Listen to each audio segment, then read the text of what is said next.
Te procuro, te procuraria na porta dessa rua. Deus, onde estás? Olha o que eu vejo agora. O menino dançou sem roupa, o menino botou na boca um doce com gosto de fel. Deus,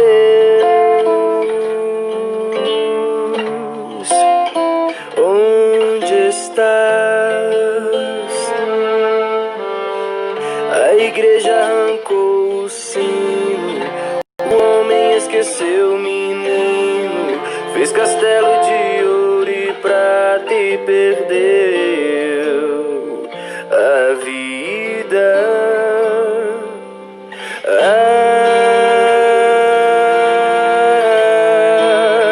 Acende toda a luz, iluminando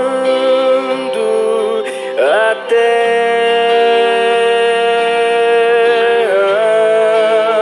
que convive com a dor sem esperança.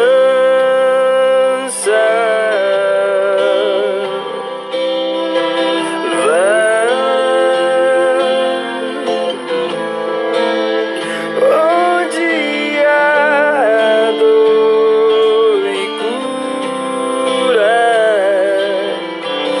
vai. Onde não há amor e ama, vai. Onde há dor e alegra, vai. Onde não há amor, transforma. Teu toque forte muda a sorte de quem te encontra.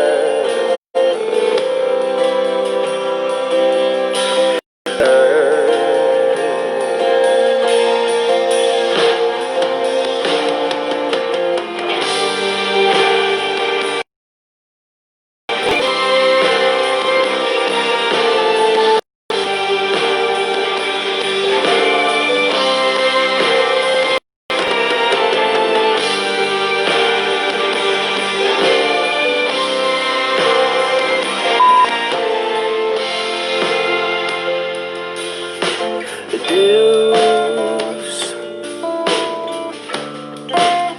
onde estás? Te procuro, te procuraria num beco ou nessa rua. Deus, onde estás? Olha o que eu vejo agora. O menino dançou sem, o menino botou na boca um doce com gosto de fel. Deus,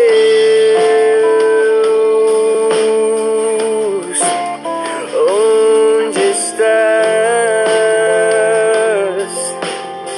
Eu passei por aquele palco, vi um grande homem fartado que gritava ao povo dinheiro sem piedade.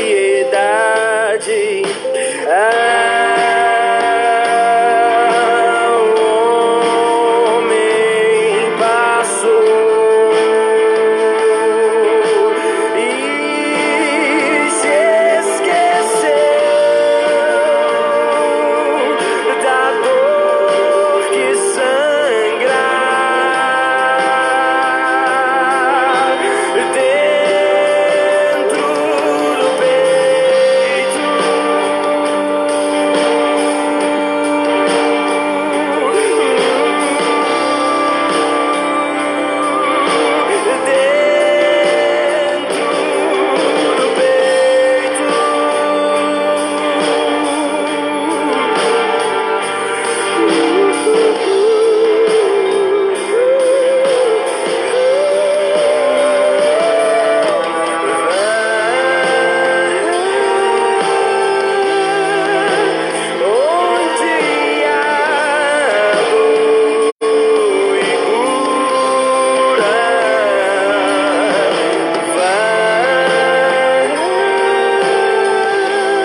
noite, a paz do Senhor para todos os irmãos que estão aí nos acompanhando desde seu lar, pela internet, nas redes sociais.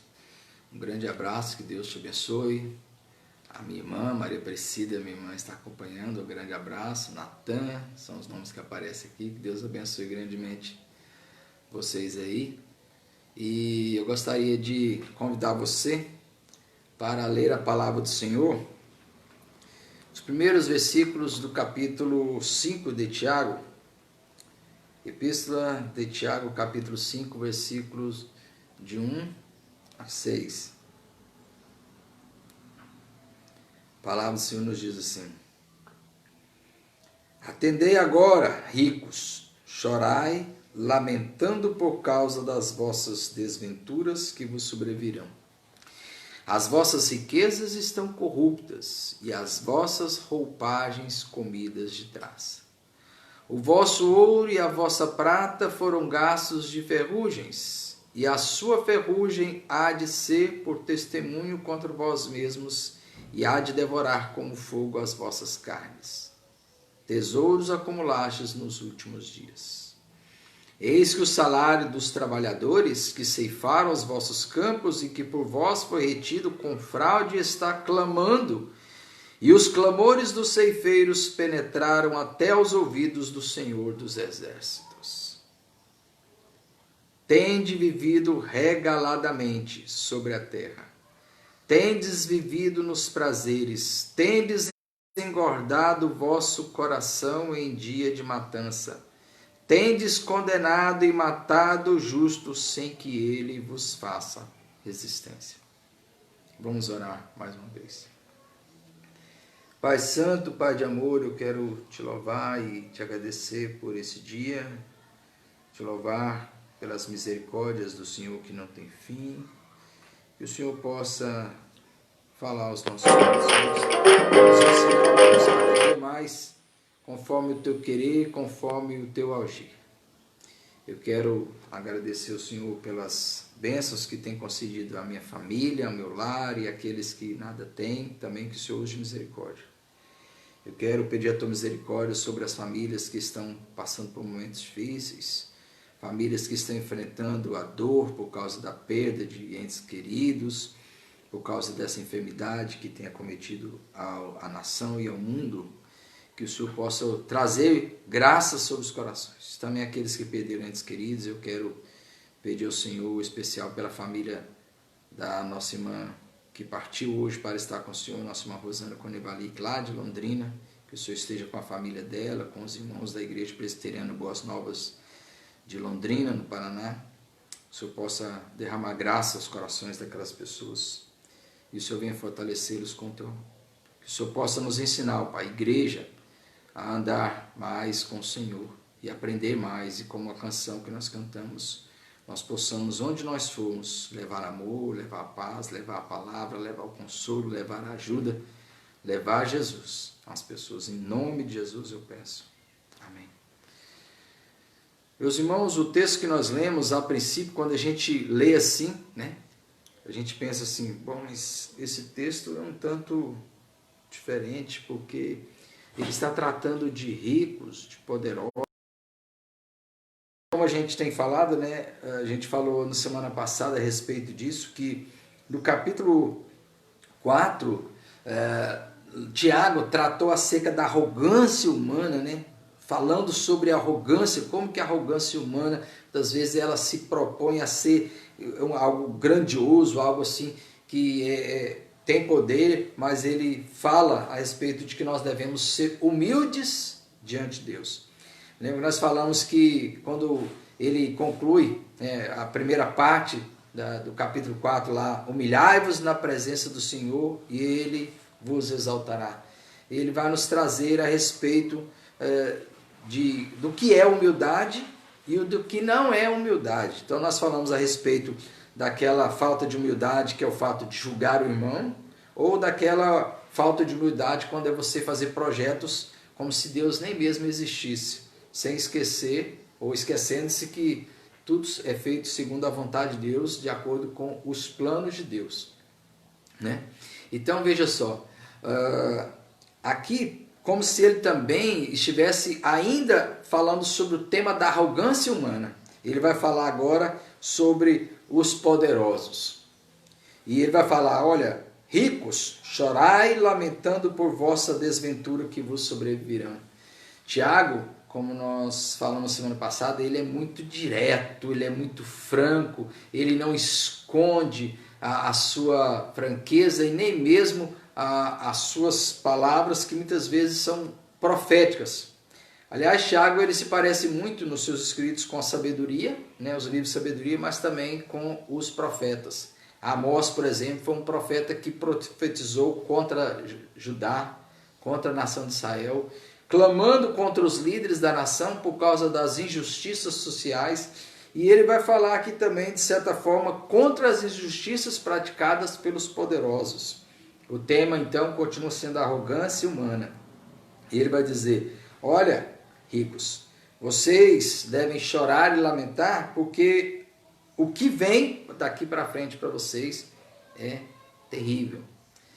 E o que Tiago vai chamar a atenção aqui, meus irmãos, é para o fato de que, às vezes, os seres humanos, na sua arrogância, acreditam que o poder humano, o poder financeiro, o poder político é alguma coisa, quando, na verdade, o poder humano não é nada diante de Deus. O poder humano não é nada diante da graça de Deus, que é muito mais importante, que é muito mais maravilhoso para as nossas vidas, que é algo muito mais maravilhoso para as nossas vidas.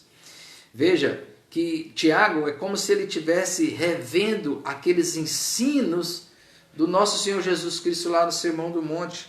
Lembra que no Sermão do Monte Jesus falou sobre isso?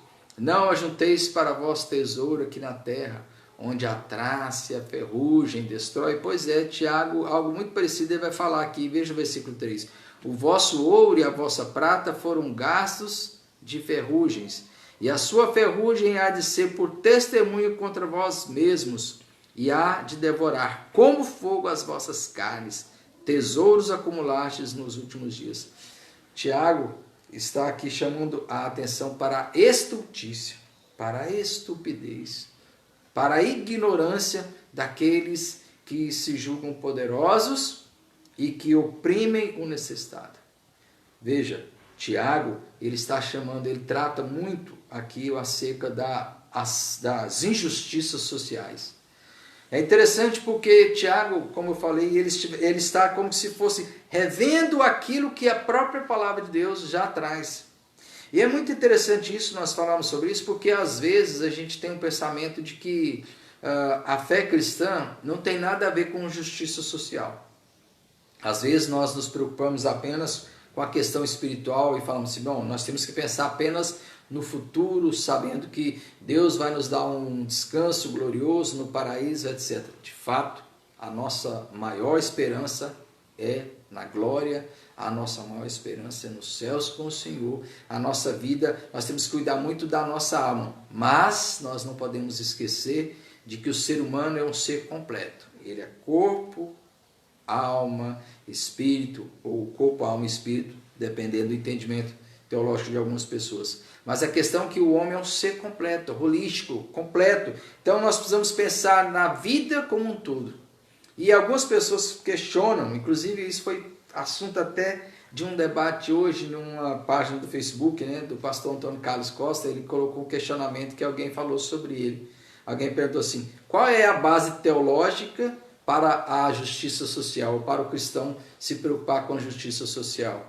Ele perguntou assim, qual a base teológica? É necessário ter uma base teológica para nós amarmos o próximo, para amarmos os nossos filhos, amarmos os nossos queridos irmãos, etc. Ou seja, nós não precisamos disso. Mas ainda que tivesse que ter base teológica, existe muita base teológica. Aliás, William Barclay ele fala algo muito interessante. Ele diz que de todos os escritos que já foram escritos até hoje, todos os escritores, livros antigos, a Bíblia é a que mais condena a injustiça, que mais veemência condena a injustiça social. Às vezes nós não paramos para pensar nisso. Às vezes nós nos esquecemos de que precisamos sim condenar as injustiças sociais que existem no mundo, assim como Tiago está aqui condenando a injustiça praticada pelos ricos. Nós vamos ver que no versículo 4 ele diz, eis que o salário dos trabalhadores que ceifaram os vossos campos e que por vós foi retido com fraude está clamando, e os clamores dos ceifeiros penetraram até os ouvidos do Senhor dos Exércitos. Que terrível juízo é esse que Tiago está trazendo para os ricos e poderosos. A gente tem que entender o contexto histórico, para que a gente possa entender o que Tiago está tratando. Veja, hoje nós vivemos uma realidade diferente. As pessoas hoje geralmente trabalham e recebem mensalmente, né? O salário é mensal. Mas é interessante, aqui o texto, a palavra original lá, né, aqui diz o salário. Geralmente quando a gente fala de salário, a gente pensa em salário mensal ou pelo menos quinzenal. Mas aqui em algumas versões diz o jornal ou a jornada, porque naquela época as pessoas recebiam era durante o dia. Vocês até se lembram de uma parábola que Jesus contou, certa ocasião que Jesus disse que um certo senhor de uma terra convidou pessoas para trabalhar e falou assim, você vai trabalhar para mim, convidou ele bem cedo e falou assim, você recebeu um denário, você um denário, até que chegou o finalzinho da tarde, convidou algumas pessoas que trabalharam apenas uma hora e combinou com todos que receberiam um denário. Um denário, na verdade, era um valor que era o valor de um trabalho diário de alguém que trabalhava no campo, trabalhava ali no campo geralmente colhendo ou plantando ou cuidando da plantação. Então, quer dizer, era muito comum as pessoas trabalharem durante o dia e naquele dia receberem aquele valor para poder comprar alimento. Então, o que acontecia é exatamente isso que ele está falando aqui. Que os poderosos, os ricos que tinham muito dinheiro, exploravam as pessoas nos campos. Olha o que diz, eis que o salário dos trabalhadores, e olha, era um jornada, né? Salário de um dia apenas, ele que os ceifaram os vossos campos, ou seja, trabalharam colhendo, e que por vós foi retido com fraude, está clamando.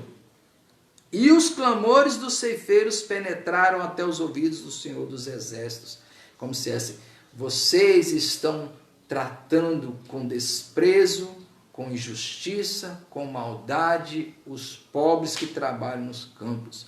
Vocês estão sendo injustos, estão enriquecendo, retendo o salário, e pessoas estão até passando fome. Naquela época, realmente, se você não pagasse a pessoa no dia, ele não tinha...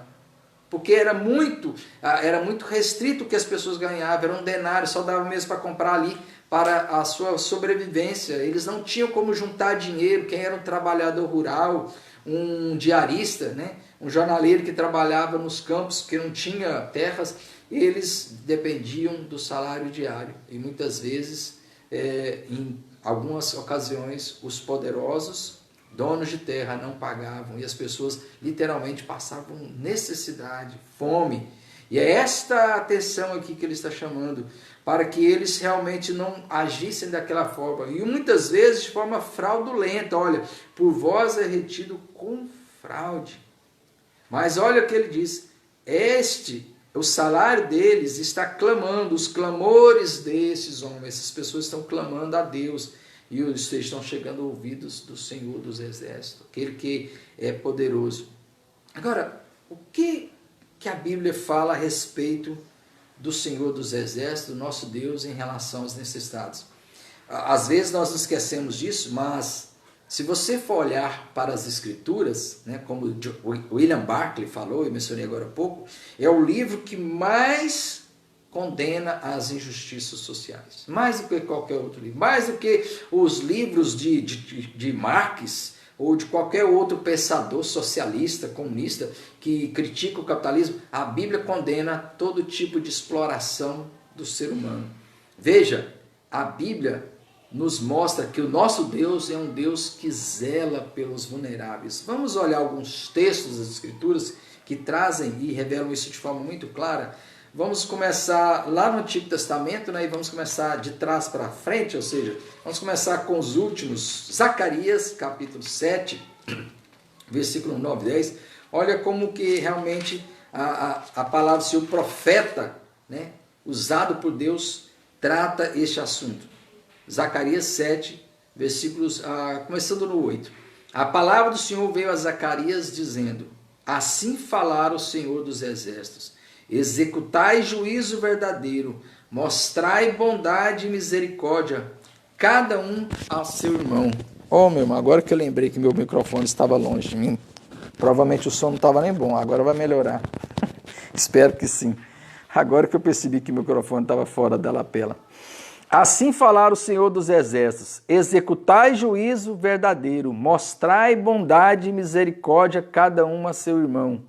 Não oprimais a viúva, nem o órfão, nem o estrangeiro, nem o pobre, nem intente cada um em seu coração o mal contra o seu próximo.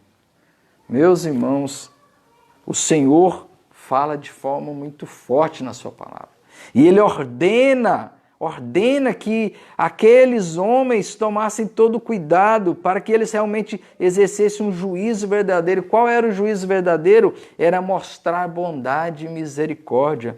Era realmente socorrer o necessitado. E também não oprimir, porque infelizmente, quantos e quantas viúvas, órfãos, estrangeiros, pobres têm sido tratados mal nesta nação, né? E muitas vezes pelos políticos poderosos que desviam verbas até mesmo da merenda escolar, da saúde, da segurança pública, da habitação, de qualquer outra coisa.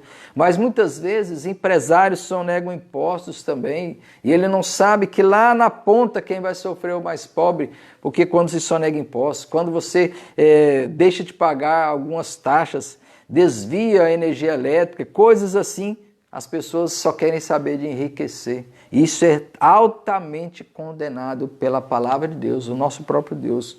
Veja, um outro texto. Agora vamos mais lá no início, vamos para a lei. Olha, às vezes a gente fala que a lei, ela ficou no passado. Entretanto, as leis, os princípios da lei não passaram. Como diz e como nos ensina Tim Keller no livro chamado Justiça Generosa, existe a lei civil e a lei civil traz princípios maravilhosos que deveriam ser tratados ainda, deveriam ser muito ensinados pela igreja a respeito da justiça social. Olha o que o Senhor, nosso Deus, diz em Deuteronômio capítulo 10, do verso 17 a 19. Pois o Senhor vosso Deus é o Deus dos deuses e o Senhor dos senhores, o Deus grande, poderoso e temível, que não faz acepção de pessoas nem aceita suborno. Olha aí, enquanto os poderosos aceitam suborno, juízes aceitam suborno, políticos aceitam suborno, Deus não aceita suborno. Aliás, tem uma canção muito interessante, uma canção antiga do grupo Fruto Sagrado, que ele fala de um juízo que vem sobre aqueles que são os os falsos pastores que pregam uma teologia distorcida e que pregam a prosperidade, teologia da prosperidade, enganam e arrancam o dinheiro, usam as pessoas. Ele vai dizer o seguinte: olha, você não pode, o seu dinheiro não pode me subornar.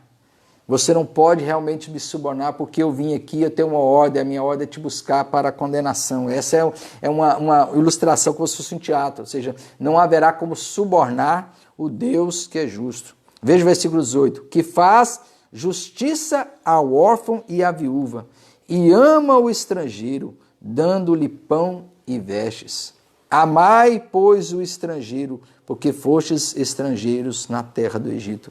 Olha, o nosso Deus é um Deus que se preocupa mesmo com os necessitados, se preocupa mesmo com o pobre, com o órfão, com a viúva, com o estrangeiro. Por quê? Por que Deus se preocupa tanto com órfãos, viúvas e estrangeiros? Principalmente Israel, isso era importante, porque às vezes a nação de Israel se esquecia, ele tinha até uma dificuldade de relacionamento com os estrangeiros, mas Deus diz para ele: vocês foram estrangeiros no Egito, vocês têm que tratar bem o estrangeiro. Por que Deus se preocupa com órfãos, viúvas e estrangeiros?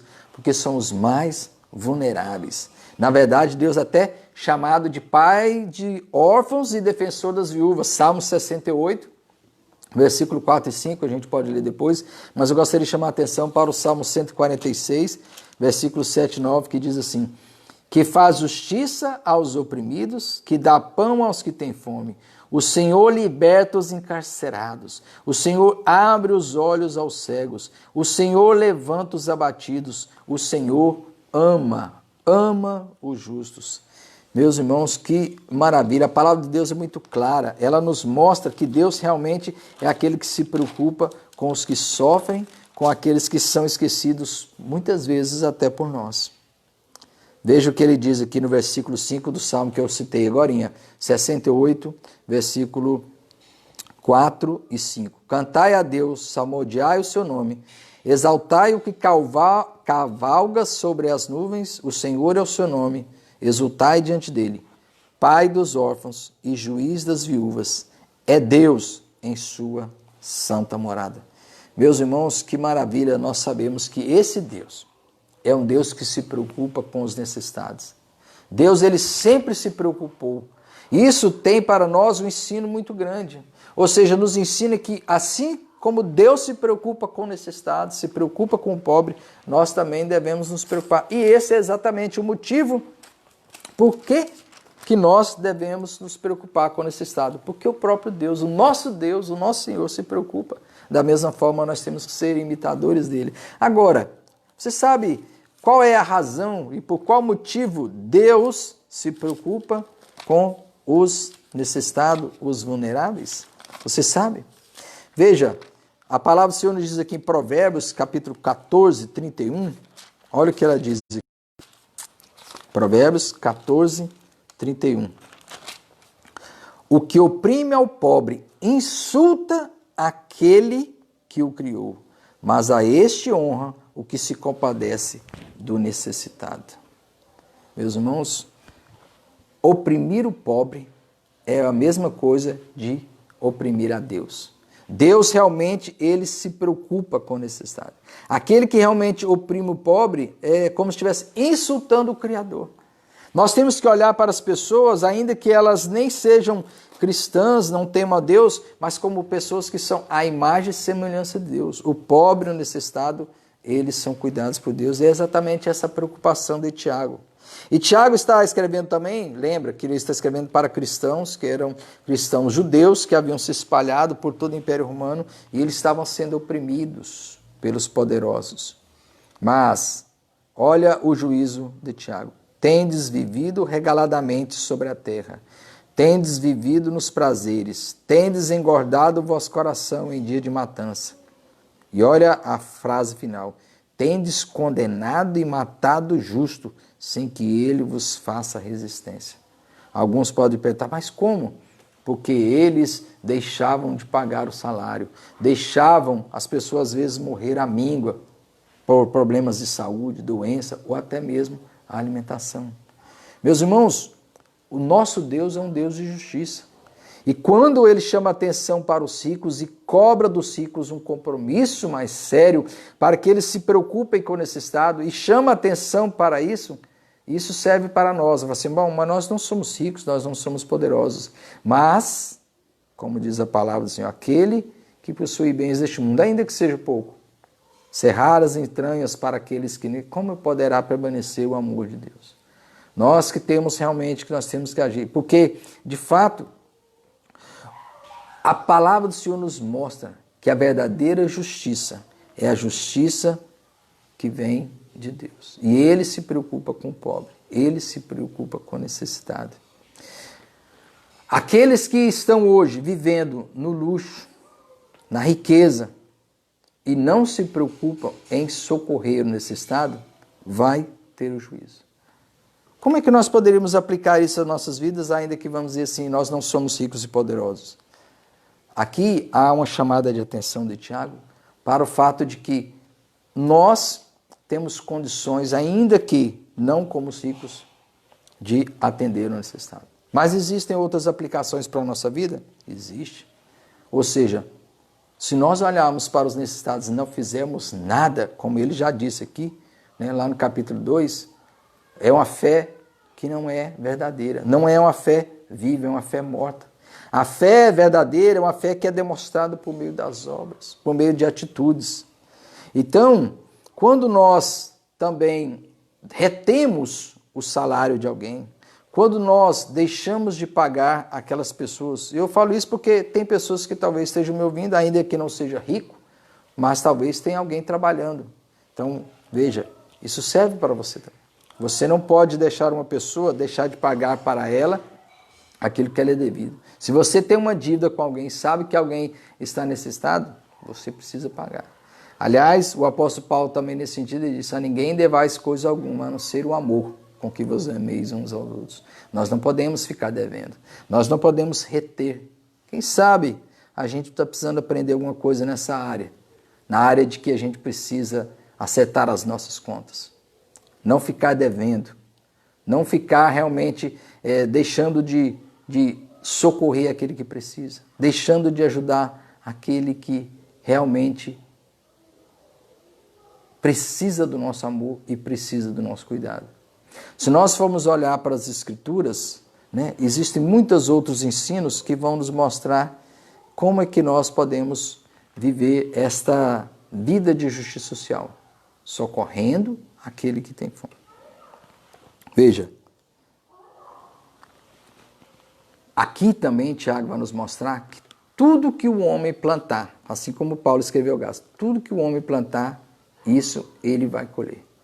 Certamente, aqui é uma referência a tudo que a Bíblia ensina sobre a lei da semeadura. Os ricos, poderosos, veja o que ele diz: atentai, chorai, lamentando por causa das vossas desventuras que vos sobrevirão. Ele diz: vocês como se estivessem alimentando por meio da corrupção, crescendo e fazendo com que a sua riqueza se torne uma riqueza ainda maior pela exploração dos outros. O resultado vai ser que tudo será tirado. Talvez ainda não nessa vida, mas no futuro. Se você pensar bem, você pode levar para o túmulo as suas riquezas? Você pode levar para o túmulo tudo aquilo que você tem conquistado? Onde tem sido colocado as nossas preocupações? Será que nós estamos realmente acumulando riquezas para nós e nos esquecendo daqueles que estão sofrendo? E aí, por isso que eu falei, Tiago aqui está fazendo certamente uma referência àquilo que Jesus ensinou lá no Sermão do Monte, no capítulo 6. Não acumuleis para vós tesouros aqui na terra, porque esses tesouros são muito fluidos, eles são passageiros. Um dia esse se acabará. Essa doença que nós estamos vivendo no momento, a Covid-19, isso é uma das grandes provas de como a riqueza, o poder, né, os recursos financeiros, eles não podem ser a segurança, nem a âncora, nem a base de ninguém.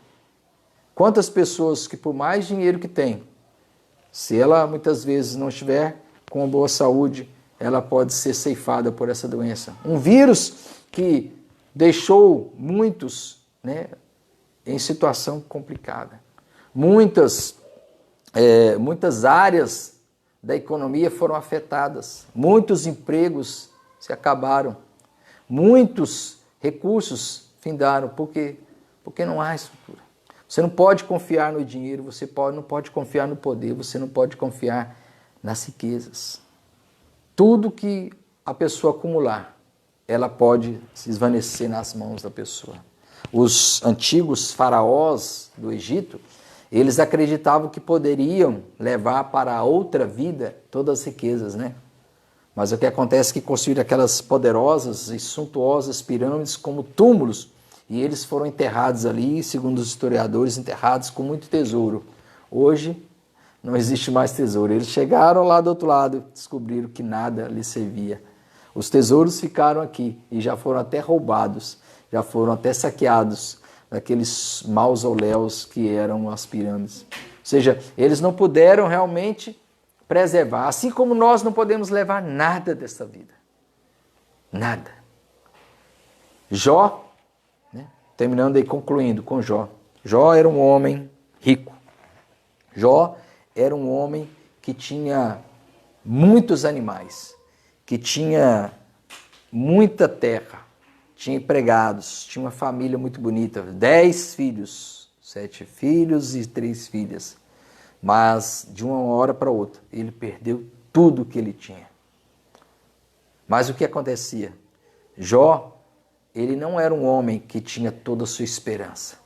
Se ele fosse um homem que tivesse colocado toda a sua esperança na riqueza, ele teria se desesperado, como já aconteceu. Há algum tempo atrás eu vi a história de um homem que ele tinha muito dinheiro. Ele era um desses homens que tinha muito dinheiro investidos nas bolsas de valores e tudo mais. Mas há algum tempo atrás houve uma crise imobiliária lá nos Estados Unidos. E este homem perdeu milhões. Este homem ficou tão desesperado que disse que ele pulou de um prédio ainda com 2 filhos. Por quê? Porque ele agora acreditou que a vida dele seria uma miséria. Porque ele talvez tenha se acostumado a viver no luxo, na vida, né, toda suntuosa, mas perdeu tudo. Quantas pessoas não se desesperam porque têm a sua esperança no que é passageiro? Jó não. Jó foi um homem que continuou temente a Deus. Ele era um homem que durante a sua vida ele praticou justiça, inclusive ele fala isso, que ele cuidava de órfãos, ele socorria o necessitado.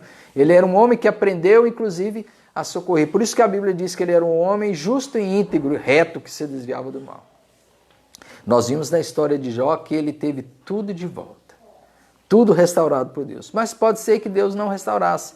E aliás, como eu já falei sobre isso, né, a maior bênção de Jó não foi o fato dele ter recebido tudo de volta em dobro, mas foi o fato dele dizer: eu só te conheci de ouvir falar, mas agora os meus olhos te veem. Ou seja, a intimidade que ele passou a ter com Deus. Essa foi a sua maior riqueza. E ele continuou sendo a sua maior riqueza. Mas ainda assim, ele teve tudo de volta. Mas a sua base não era a riqueza. Isso tem a nos ensinar, mesmo que não sejamos ricos, nós temos que tomar cuidado. Assim como o Tiago revela aqui e chama a atenção, cuidado, vocês que estão enriquecendo, vocês que colocam toda a sua esperança na riqueza, tudo será tirado no momento certo. E vocês verão, né, como fogo as vossas carnes, tesouros acumulastes nos últimos dias, mas tudo será tirado. E servirão de testemunho contra vós mesmos, e há de devorar como fogo. Por quê? Porque colocaram a esperança naquilo que é passageiro. Que nós possamos aprender mais uma vez com essa mensagem de Tiago. Nunca colocar nossa esperança na riqueza. Nunca colocar a esperança no poder. Nunca colocar nossa esperança no dinheiro, mas colocar sempre a nossa esperança no Deus eterno. Ele que há de prover todas as nossas necessidades. Também que nós possamos aprender que assim como nosso Deus é o Pai dos órfãos e das viúvas, dos estrangeiros, dos necessitados, nós também possamos aprender a ser justos em nossos negócios, não defraudar aquele que nós devemos, não segurar o salário daqueles a quem realmente precisamos pagar, que possamos ser honestos em todos os nossos negócios e também que nós possamos ajudar aquele que precisa. A justiça social faz parte da teologia cristã, porque, na verdade, nós somos filhos de um Deus que ama e socorre. A palavra do Senhor nos fala claramente que Ele ama órfãos e viúvas, que Ele socorre o necessitado, que realmente os humildes serão exaltados. Veja que quando o apóstolo Paulo escreve a carta aos Coríntios, ele diz que não são muitos de nobre nascimento, não são muitos os poderosos, não são os muitos aqueles que realmente têm algum nome ou poder. Não. Deus, ele chamou aqueles que são pequenos, aqueles que nada são, para envergonhar os que são. O evangelho é simplesmente para pessoas que se humilham e reconhecem a grandiosidade de Deus, o poder de Deus e a magnitude de Deus. Que Deus nos dê essa sabedoria e essa graça para vivermos para a honra, glória e louvor do nome dEle e sermos também participantes da obra do Senhor. Amém? Vamos orar. Senhor Deus, soberano e eterno Pai, eu quero te agradecer nesta noite pelas misericórdias do Senhor que não tem fim. Que o Senhor possa continuar nos dando sabedoria. Toque os nossos corações também, ó Deus, para que nós possamos olhar para aquele que está precisando do nosso apoio, das nossas orações, do nosso clamor, da nossa ajuda, e como a canção que nós ouvimos no início, onde há necessidade, qual for a necessidade, onde há carência, que a gente leve amor, onde há enfermidade, que a gente leve a cura que vem do Senhor, que a gente possa realmente ser instrumento do Senhor para abençoar aqueles que estão sofrendo. Em nome de Jesus eu te peço. Amém. Eu quero aqui, né, dar um tchau aqui, eu estou vendo aqui a Arnilde, a amiga minha lá do Pará, olha, está assistindo a esta live. Deus abençoe, Arnilde. Há muito tempo que a gente não se vê, né? Lá de Altamira. Rosinete Moraes também, Deus abençoe. E Deus abençoe a todos os irmãos, né? São os irmãos, são os nomes que aparecem aqui, né? Eu não falei o nome de todo mundo porque não aparece o nome de todo mundo. Que Deus abençoe você nessa noite. Que tenha uma noite cheia da graça do Senhor. Amém.